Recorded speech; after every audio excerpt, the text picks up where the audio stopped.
చంద్రబాబు నాయుడు గారి స్టైల్కి విరుద్ధమైన వ్యాఖ్యలు అయితే తాజాగా చేయడం జరిగింది. దీనికి ప్రధాన కారకులు ఎవరు ఏంటి అంటే అసాంఘిక కార్యకలాపాలకు పాల్పడుతున్న కొంతమంది వ్యక్తులు, రాజకీయ ముసుగులు. సో ఇక్కడ నేను వైసీపీలో ఉన్న వాళ్ళందరూ ఆ రకంగా కాదు, కానీ అందులో కొంతమంది ఉన్నారు నిజంగా వాళ్ళు ఆ పార్టీకి మంచి చేద్దాం అనుకుంటున్నారో మరి ఏం చేద్దాం అనుకుంటున్నారో తెలియదు, కానీ తెలియకుండానే ఆ పార్టీకి మరింత డ్యామేజ్ చేసే కార్యక్రమాలకైతే పూనుకుంటున్నారు అని చెప్పేసి ఘంటాపథంగా చెప్పచ్చు. మీకు ఉదాహరణకి ఒక ఇన్సిడెంట్ చెప్తాను.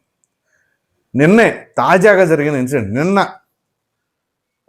ఉమ్మడి పశ్చిమ గోదావరి జిల్లాలోని నల్లజర్లలో అనుకుంటా బహుశా వైసీపీ కార్యకర్తలు ఒక ఫ్లెక్సీ పెట్టారంట.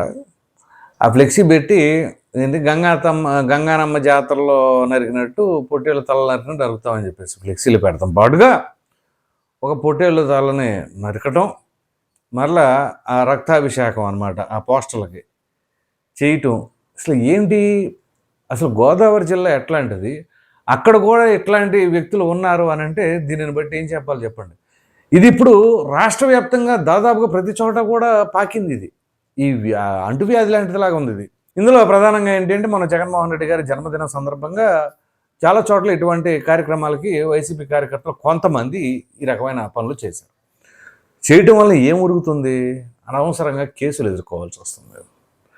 సో ఎక్కడికక్కడ ఈ రకమైన పరిస్థితులు సామాన్యులైతే భయభ్రాంతులకు గురవుతూ ఉన్నమాట వాస్తవం. సో వీటన్నిటినీ ఉద్దేశించే చంద్రబాబు నాయుడు గారు చాలా గట్టిగా ఇచ్చారు. ఇందులో వార్నింగ్ ఏంటి అంటే ఎవరైనా సరే ఇట్లాంటి రౌడీజాలు చేసిన ఏదైనా చేస్తే వాళ్ళని రాష్ట్రం నుంచి బహిష్కరించేస్తాను. ఏది ఒక ప్రాంతం నుంచి, వాళ్ళ ఊరు నుంచి కాదు, రాష్ట్రం నుంచి బహిష్కరించేస్తాను. అట్లాగే హత్యా రాజకీయాలు పాల్పడే వారికి పోస్ట్ మార్టం తప్పదు. ఇది ఎంత స్ట్రాంగ్ స్టేట్మెంటో తెలుసా? హత్యా రాజకీయాలు పాల్పడే వారికి పోస్ట్ మార్టం తప్పదు అని అంటే దాని అర్థం ఏంటో మీరు ఖచ్చితంగా కామెంట్ సెక్షన్లో తెలియచేయండి.